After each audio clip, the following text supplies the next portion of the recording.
Yo people, today I'm here in the Only Knots office and I'm here with... Vawn creates on social media, Instagram and TikTok.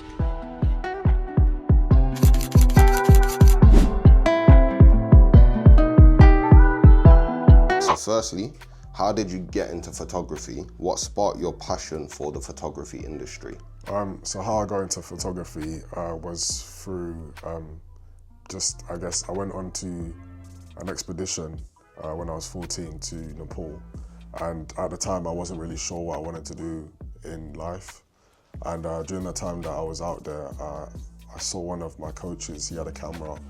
And I was very interested in what he was doing because he kept taking pictures of us and lots of people that were part of this expedition. And I asked him if I could borrow the camera and he gave it to me. And then it was very hard for me to give it back to him. So I wanted to keep it. Yeah. So then I kind of took pictures a lot, and then he said to me that I was very good at taking pictures, but I didn't believe him. So then I carried on taking pictures, and then I gave it back to him. And then I got back to the UK, and I entered a photography competition at secondary school, and then I won a camera, and it started from there. So I started with a little tiny point and shoot, and then I just got obsessed with it. And that's how it sparked also my interest for photography. Okay, I like that, to be fair. That's a good backstory, that's interesting. Started with stealing a camera in Nepal, basically. Yeah. Right, so you ran a series on your Instagram page for a while called Advice from the Streets, in which you photographed people and had them write a piece of advice on the photo. Why did you start that series, and what was your goal with the series? That's a good question. The reason why I started that project was, I guess when I was growing up, I always got given advice by my parents, and because they're from Jamaica, they obviously grew up very different to how I grew up now. Shout out all the yardies. And basically they told me a lot of advice, and then I kind of felt that I wanted to go out and see what other advice people on the streets had, or what they were given, because at the age I was, which is, I think I was about 22, 21, a lot of life feels very fixed, so I wanted to know what other people's advice they got given and what their experience of life was. So my aim for it was basically to interview 100 people, take all their Polaroids, get all of them to write advice down, and to use that to kind of inspire other people that may not have been given like a father figure or a mother or anyone in their life to support them. So that was a way for me to just express my art and also try and help someone, which it helped a lot of people, which I was very pleased about. And it was cool to see how many Polaroids I had, which was amazing. Oh, that's a wholesome series idea, man. I like that. I might even steal that from you one day. All right, so moving on, you've worked with some huge names in the creative industry.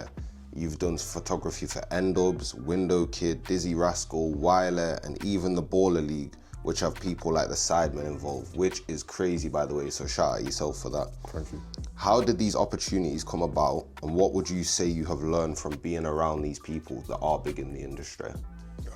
So how these opportunities came about, I think it's just being prepared and being tenacious. I think you have to seek out opportunities and also create them for yourself. I think always being prepared as well, and just being likable and just being genuine, but also researching a lot into the people that you want to meet and the people that are going to try and get you into these rooms. And I think the biggest things I've learned, because I've learned more than one thing, is that a lot of these people are people first. Before they meet you, they are people. And I think if you basically reverse psychology them, which is basically to just act as if you don't know who they are and just treat them like a human being first, then the conversation seems to be a lot longer. There's no pressure for you to kind of like get very nervous and be lost for words, because at the end of the day, they just want whatever you want from them, and then they want to be on their way. So I think I've learned that, but also that being kind and being resourceful and also not being too pushy with things, and also not being too holding back of what you want to say to them, but just tell them directly what you need from them. Yeah.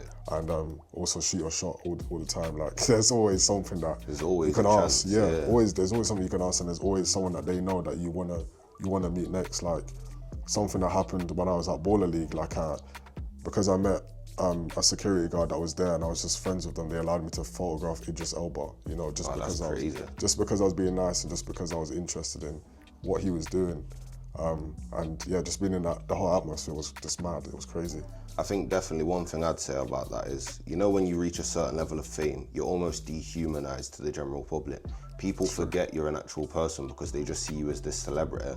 So when you meet those people, the last thing they want is to be dehumanized further. So when you just treat them like a normal person, like you say, and just almost you don't know who they are, you put that act on, it makes them want to talk more, because for them it's just it's something they're not used to. So they're like, okay, this guy actually knows I'm just a regular person. Yeah, I think the funny thing was when I first met KSI, and I've grown up watching KSI my whole life. I think when I got to meet him, I think, well, I didn't want to go in and say, oh, I love you, KSI, I want to take a picture with you and stuff like that. I didn't want to glaze him, basically.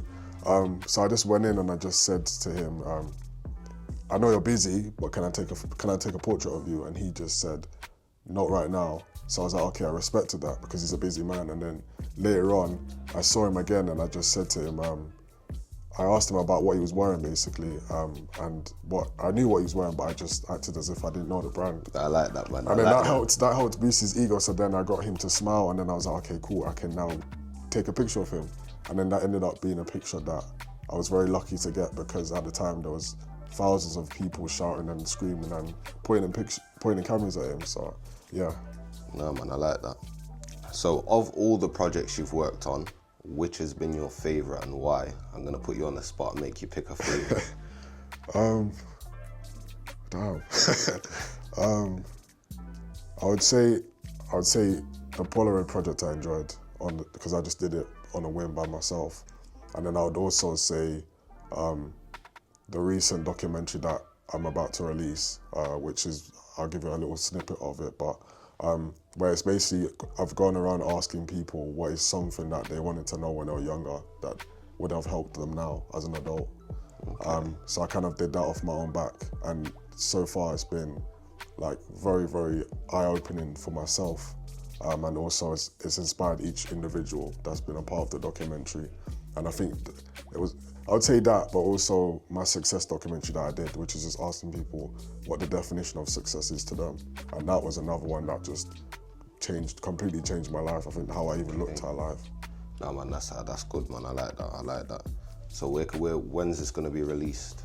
Do you have any dates for us? I'd say that documentary will probably be released very soon, I'd say. Okay, we're gonna have to keep an eye out. Vawn creates people, lock in. All right, so what's the most difficult thing about standing out as a photographer? There's a lot of photographers nowadays. You know, there's always new emerging photographers. How do you make yourself stand out? I would say how I make myself stand out is just thinking outside the box. Like, I think about things that people don't normally think about every day. So if I'm in a conversation with someone at a cafe and they're talking to me about just their daily life, I tend to get some inspiration from that conversation. Okay. And I'd go and research stuff, and that's pretty much how I came up with the idea of like, what is success, or what does it mean to be successful? And then I realized that a lot of people in the creative scene have problems with that, of what success is or what it looks like. Because I have creative friends that have thousands of followers online, or millions, and they feel like they're not successful because of what I'm seeing, how I speak to them. But when they look at themselves, they're like, well, I've got everything I wanted out of life. But really, they don't know what next to do. So, yeah.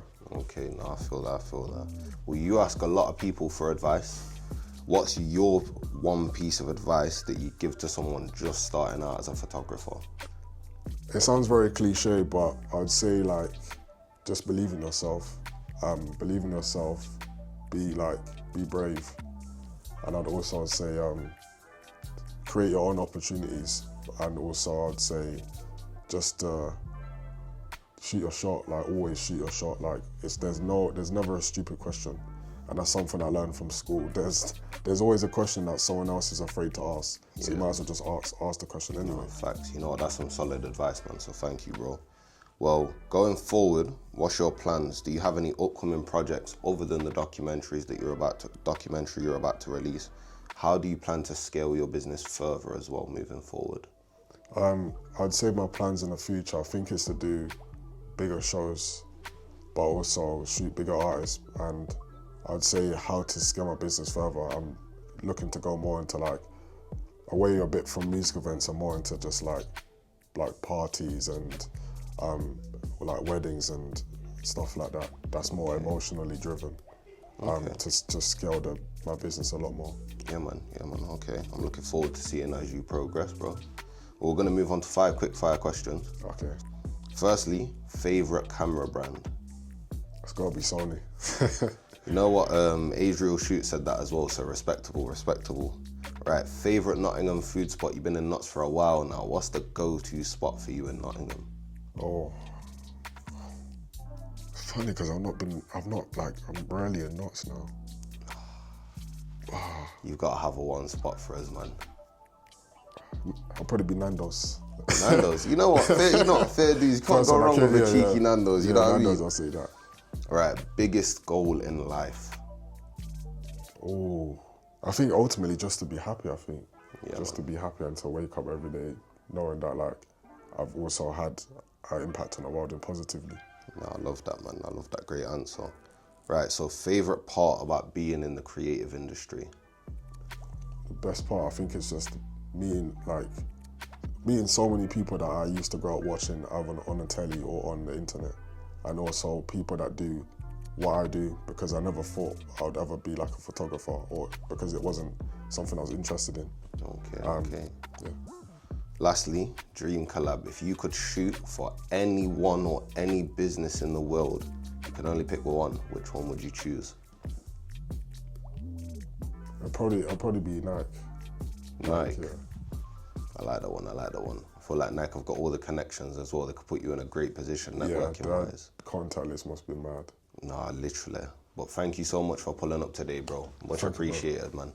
People, make sure you check out Vawn Creates on all social media and stay tuned. The documentary's coming very, very soon.